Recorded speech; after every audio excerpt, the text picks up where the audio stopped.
আপনারা তো এখন বহিষ্কৃত, তাহলে কি বিজেপিতে জয়েন করে যাবেন? কোনো দায় নেই তো এখন আপনার? না না, এখানে তো বিজেপিতে যোগ দেওয়ার প্রশ্ন আসছে না। কোনো দায় নেই, দল থেকে দাঁড়িয়ে আমি তো বলছি হুইসেল ব্লোয়ারের কাজ করব, সরকারকে লিখবো যা যা জানি। এখন আমি বলছিলাম আমি সব সঠিক জানি, কিন্তু যা জানি সেগুলো লিখে জানাবো। ধরুন মানে আমার কাছে যা তথ্য আছে সেই তথ্যগুলো দেবো, সরকারকে অনুরোধ করব তদন্ত করার। উলুবেরিয়াটা প্রায়োরিটি, মানে উলুবেরিয়া পূর্বের মানুষ বলছেন আর কি, যে রাজ্যের বিভিন্ন প্রান্তে পিডব্লিউডির কাজ হয়, তার সিমেন্ট কেন উলুবেরিয়া থেকে যায়, তো তদন্ত করে তো দেখতে হবে, তদন্তের আওতায় তো আনতে হবে, করতে হবে। আরেকটা জল্পনা চলছে যে একসঙ্গে বেশ কিছু বিধায়ক, 20-25 জনের একটা বিধায়ক, তারা দল থেকে বেরিয়ে গিয়ে আলাদা কোনো দল করতে পারে, তাতে আপনি একটা অগ্রণী ভূমিকা, যদি আপনাকে বহিষ্কার করে দিলে আপনি তো আর দলের কেউ থাকছেন না, এরকম কোনো জল্পনা এরকম একটা শোনা যাচ্ছে 25 জন 20 জন এরকম আলাদাভাবে বেরিয়ে একটা তারা আলাদা কিছু করতে পারে। আপনার কাছে কি খবর আছে? গতকাল মিটিংয়ে আমি আর সন্দীপন যাইনি, আমি যাইনি কারণ ওই গিয়ে স্ট্যান্ডিং ওভেশন দিতে পারবো না। বলবে উঠে দাঁড়ান, হাততালি দিন, অভিষেক বন্দ্যোপাধ্যায় যে পরিশ্রম করেছেন এবং যে বিপুল জয়, মানে আমরা তো হারিনি। আচ্ছা কি করে শুনি বলুন তো, তাহলে আমরা জিতলাম কি করে? 80 জন, আমি ছাড়া আরো 79 জন জিতলো কি করে?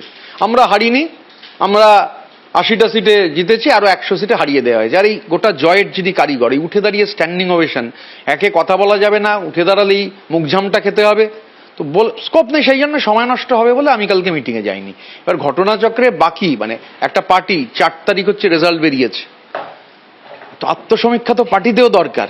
1 মাস হয়নি, 60 জন বিধায়ক তারা হচ্ছে গতকালের মিটিংয়ে যায়নি, যা শুনছি। অনেকে বলছেন আবার 17-18 দুটো সংখ্যা বাড়িয়ে দিয়েছে, আমি তার মধ্যে যাবো না, কিন্তু যা বলছে আপনি নাকি বারণ করেছেন অনেককে।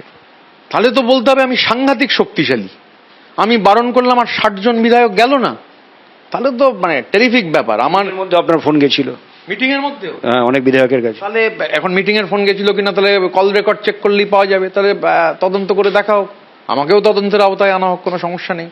মানে সবাইকেই তদন্তের আওতায় আনা হোক। স্যাংটিটি অফ দি হাউস, স্পিকারের চেয়ার আক্রান্ত, তো স্বাভাবিকভাবে যারা এটা আক্রান্ত করেছেন তাদের দায়ী নিতে হবে। এই আপনারা স্পিকারকে চিঠিটা দিলেন, আজকে মুখ্যমন্ত্রী সেটা বলেই দিলেন আপনার নাম ধরে, এটাকে আপনি কিভাবে দেখছেন? বাইরে তিনি বলে দিলেন প্রকাশ্যে। তা আমরা চিঠিতে পাবলিক তদন্ত হচ্ছে, তো পাবলিক ডোমেনে আসবেই। আর আমরা তো বলিনি যে ওখানে আমাদের নাম গোপন করে চিঠি দিচ্ছি, আমরা তো আমাদের নামে সই করে চিঠি দিয়েছি। আবার বলছি চেয়েছিলেন এটা হোক, বাইরে আসুন। না, তদন্ত হোক। এবার তদন্তের কোর্সে এটা বাইরে এসছে, তার মধ্যে তো কোনো সমস্যা নেই।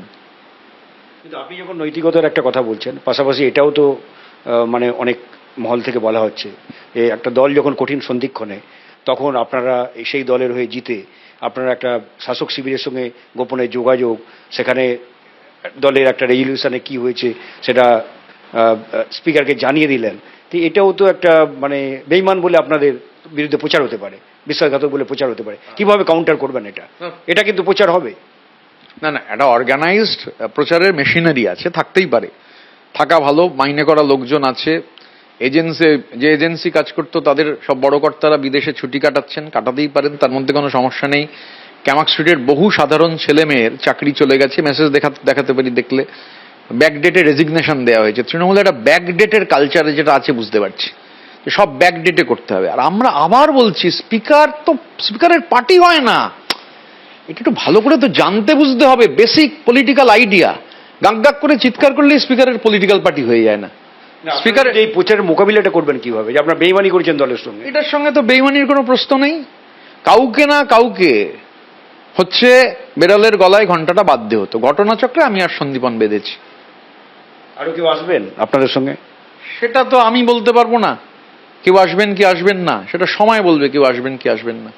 কোনো যোগাযোগ চলছে অন্যান্য, যেটা বলছেন যে অনেকেই ক্ষুব্ধ, অনেকেই আর কেউ যোগাযোগ রাখছে আপনাদের সঙ্গে? অ্যাসেম্বলিতে গেলে অনেক বিধায়কের সঙ্গে দেখা হয়, যেদিন যাই দেখা হয় আলাদা করে। মানে ধরুন আমি এটা আপনাকে বলছি, আমি প্রকাশ্যে বললাম যে আমি ওনাকে স্ট্যান্ডিং ওভেশন দেবো না বলে যাইনি, তো হয়তো অনেকেও স্ট্যান্ডিং ওভেশন মানে বলছেন না, কিন্তু স্ট্যান্ডিং ওভেশনটা অনেকের মধ্যে খোঁজ নিয়ে দেখুন স্ট্যান্ডিং ওভেশনটা নিয়ে রিয়াকশন কি।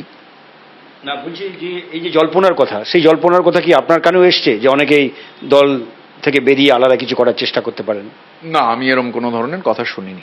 আমি আর সন্দীপন দুজনে মিলিতভাবে এই সিদ্ধান্ত নিয়েছিলাম, সেই জন্য চিঠিটা যৌথ চিঠি, দুজনের সই আছে। দুজনে চিঠি দিয়েছিলাম। কিন্তু কোনো পরিকল্পনা নেই, আপনি তো এই পরিণতির কথা নিশ্চয়ই জানতেন যে এটা প্রকাশ্যে এলে আপনার বিরুদ্ধে ব্যবস্থা হবে, এমনি এমনি দুজনে আপনারা ওখানে চিঠি দিয়ে চলে এলেন? এটা কি কেউ বিশ্বাস করবে কোনো বৃহত্তর পরিকল্পনা ছাড়া? শুধুমাত্র নৈতিকতার দায় কি এটা? আচ্ছা শুনুন, তৃণমূল পার্টিটা তো প্রায় উঠে যাওয়ার পথে, আর কি উঠে যাবে, থাকবে না। এই করাপশন নিয়ে একটা ফোর্স চলতে পারে না, চলবে না, মিলিয়ে নেবেন, এ পার্টি থাকবে না। স্বাভাবিকভাবে পরিকল্পনার তো বিষয় নয়, আমরা আমাদের কনস্টিটিউয়েন্সির, আমি আপনাকে তো উলুবেরিয়া স্পেসিফিক কথা বললাম, আমি সেই কনস্টিটিউয়েন্সির ইলেক্টোরেটের কাছে দায়বদ্ধ। স্বাভাবিকভাবে আমি তাদের সঙ্গে আলোচনা করে ঠিক করব কি করব। আর এই জল্পনা যেটা বলছিলেন, এরকম কোনো কিছু খবর নেই আপনাদের কাছে যে দলটা ভেঙে যেতে পারে, অনেকে বেরিয়ে আসতে পারেন, আলাদা কিছু করতে পারেন? এটা জোরদার জল্পনা চলছে। আমি এখন মানে জল্পনা নিয়ে আমি কি বলবো, আই ক্যানট স্পেকুলেট এনিথিং। আপনিও তো একটা রাজনীতিবিদ, বিতর্কের মধ্যে আছেন আপনি। বিতর্ক, কথা বলতে গেলেই, সঠিক কথা বলতে গেলেই বিতর্ক হবে, সঠিক কথা বলতে গেলেই বিতর্ক হবে। তো তৃণমূল বলুক না ওটা নৈতিক ছিল কিনা ব্যাকডেটে সই করানোটা। ভবিষ্যতে যদি এরকম কিছু হয় যে দল ভাঙা, তাতে আপনার কি ভূমিকা থাকবে?